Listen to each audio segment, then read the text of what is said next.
24, 26번 지문입니다. 예술 지문인데요. 자, 국악에 대한 개론입니다. 자, 국악의 장단이란 일반적으로 일정한 주기로 소리의 길이와 강약이 지금 규칙적으로 되풀이되는 것을 국악의 장단으로 얘기합니다.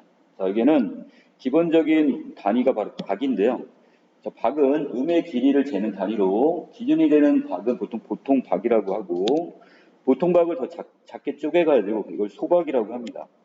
자, 여러 개의 소박이 모여서 하나의 보통박을 이루게 되는데, 자, 우리 민요 장단, 보통 국거리 장단처럼 세 개의 소박으로 이루어진 보통박이 네 번 나타나는, 자, 3소박, 4보통박, 이렇게 얘기합니다. 아래 그림에 보시면, 이 정간보라는 게 뭐냐면, 전투 음악의 악보예요. 보통 이렇게 우물정자 형식으로 되어 있다, 그래서 이것을 이렇게, 우물정자 아시죠? 정간보라는 이름을 붙였는데, 자, 아래 보시면 이렇게 소박 3개가 모여서 하나의 보통박을 이루어가지고, 보통박이 지금 몇 개입니까? 그 악보에는 4번 나타나죠? 그래서 3소박, 4보통박이라고 합니다. 자, 국악 연주에서 장단을 맞는 대표적인 악기는 장구로, 장단을 맞추기 위해 장구의 가죽면을 치는 것을 점이라고 하고요.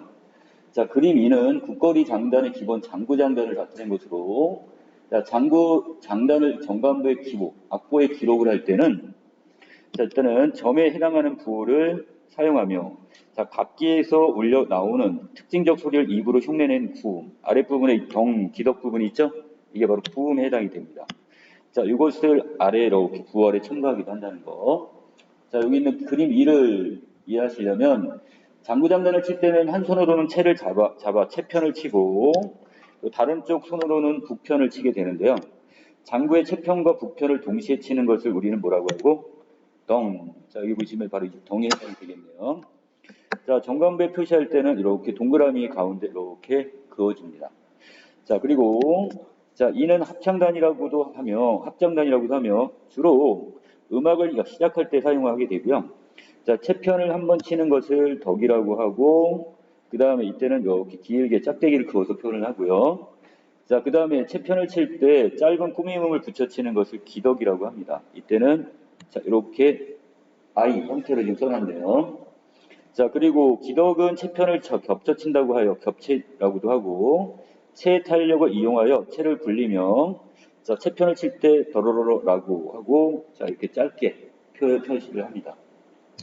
자, 각각 덕, 기덕, 이 더러러는 북편을 치지 않고 채편만 치며, 장구의 북편만 칠 때는 쿵이라고 해서 이렇게 동그라미로 표시를 해요. 자, 또한 정간부에는 점의 길이도 나타낼 수가 있는데, 한 정간의 점을 나타내는 부호가 하나가 있으면 그 점은 한 소각이 되는 거고요. 한 정간의 점을 나타내는 부호가 하나가 있고 그 다음 정간이 비어 있다면 그 점은 두 소각이 되는 겁니다.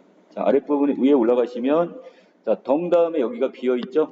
그렇다면 이것은 덩을 다시 한번 한 소각을 더 반복하라는 뜻이에요, 지금. 더 길게. 자, 그 다음에 아래 들어가서, 자, 비어있는 정간은 앞에 소리 연장하다는 표시이기 때문에, 자, 예를 들어서 그림 위의 첫 번째 보통박의 덩은 두 소박, 기덕은 한 소박이 되고요. 또한 장단을 칠 때는 기본이 되는 장단을 흐트러지지 않은 범위 내에서 악곡의 흐름이나 연주자의 해석에 따라 변주를 할 수가 있는데, 자, 예를 들어 기덕을 덕으로 바꾸거나 쿵더러러를 쿵덕쿵 이렇게 바꾸어 변주할 수가 있습니다. 자, 이렇게 하면 좀 더 풍성한 음을 만들어낼 수가 있겠네요. 자, 한편 실외음악이나 사물 놀이처럼 큰 소리를 내야 할 때는, 자, 북편을 손으로 치는 게 아니라, 자, 궁채로 이렇게 치는 경우도 있고요. 자, 또한 채편을 칠 때는 채편 가죽의 중앙 부분인 복판을 치는 거 일반적이지만, 자, 독창을 하거나 그다음에 또는 독주의 반주를 할 때, 또 실내악 연주를 할 때는 소리가 클 필요가 없죠. 자, 이런 경우 작게 내야 할 경우에는 가죽의 가장자리 부분이 바로 변죽 부분을 치게 됩니다. 자, 그래서 변죽은 작고 높은 어떤 소리가 나는 반면에, 자, 복판은 크고 낮은 소리가 나기 때문에 연주 상황에 어울리는 소리가 나도록 치는 겁니다.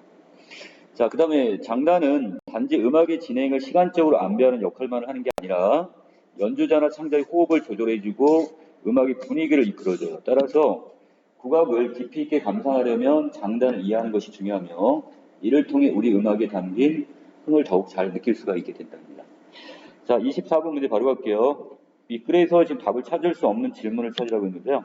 자, 3번에 정관부의 점의 강약을 나타내는 방법에 대한 건 없었죠. 길이는 알 수 있지만 강약까지는 우리가 여기서 언급된 게 없었습니다. 자, 답은 3번.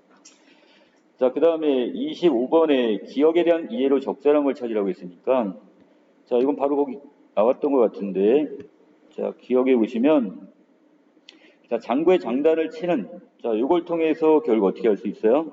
자, 아까 여기서 그 다음이 비어 있다는 건 그만큼 음의 길이를 나타낸다고 했으니까, 자, 바로 여기 아랫부분에 있네요. 정관부에는 점의 길이도 나타낼 수 있다고 했으니까, 자, 답은 몇 번에? 자, 1번이 되겠죠? 자, 그럼 여기 1번으로 이렇게 표시해 놓으면 되겠습니다. 자, 그 다음에 26번을 보시면, 자, 26번에 창작 장단인데, 자, 여기도 지금 3소각 4보통각으로 쓰겠대요. 그럼 일단 노란색으로 제가 이렇게 끊어놨는데, 각각 소각 하나, 둘, 셋, 세 개의 소각이 여기까지가, 자, 4보통각 한 마디가 되는 거죠. 총 4마디로 되어 있으니까. 자, 이때 지금 4번에 보시면 세 번째 보통박에서는, 자, 어디서부터 어디? 바로 여기 파란색 부분, 자, 이 부분을 지금 이야기를 하는데, 콩, 더러러, 쿵이잖아요. 자, 그렇다면 여기 부분에서는 지금 소각이 3개긴 한데, 자, 그 상황에서 쿵, 쿵, 똑같은 음이 2번 나오죠. 그리고 더러러가 한 번이니까, 종류가 다른 3점이 아니라, 종류가 다른 2점. 이것을 쿵, 쿵은 똑같은 거를 봐야 되는 거니까. 네, 답은 4번으로 보시면 되겠습니다. 자, 여기까지 내용 정리 마칠게요.